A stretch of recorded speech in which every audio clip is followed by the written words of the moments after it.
ایک پرانے اور بوسیدہ مکان میں ایک غریب مزدور رہتا تھا۔ مکان کیا تھا؟ بس ایک کھنڈر نما گھر تھا۔ غریب مزدور شام کو جب گھر آتا، اس کی بیوی معصومیت سے کہتی، اب تو گھر کا دروازہ لگا دیں، کب تک اس پرانے سے پھٹے ہوئے پردے کے پیچھے رہنا پڑے گا؟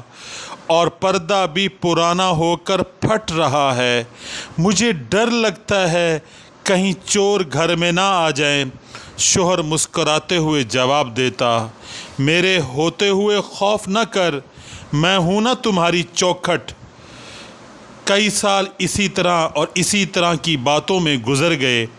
ایک دن بیوی کے انتہائی اصرار پر مزدور نے گھر کا دروازہ لگا دیا۔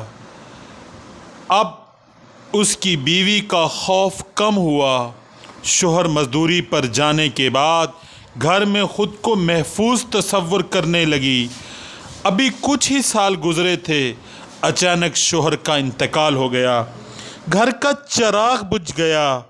عورت گھر کا دروازہ بند کیے ہوئے پورا دن کمرے میں بیٹھی رہتی۔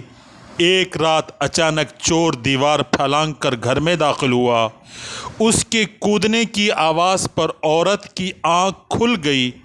اس نے شور مچایا۔ محلے کے لوگوں نے چور کو پکڑ لیا اور پولیس کے حوالے کیا۔ جب دیکھا تو معلوم ہوا وہ چور پڑوسی ہے۔ اس وقت عورت کو احساس ہوا کہ چور کے آنے میں اصل رکاوٹ دروازہ نہیں، میرا شوہر تھا۔ اس چوکھٹ سے زیادہ مضبوط وہ چوکھٹ تھی۔ شوہر میں لاکھ عیب ہوں، لیکن حقیقت یہی ہے، مضبوط چوکھٹ شوہر ہے۔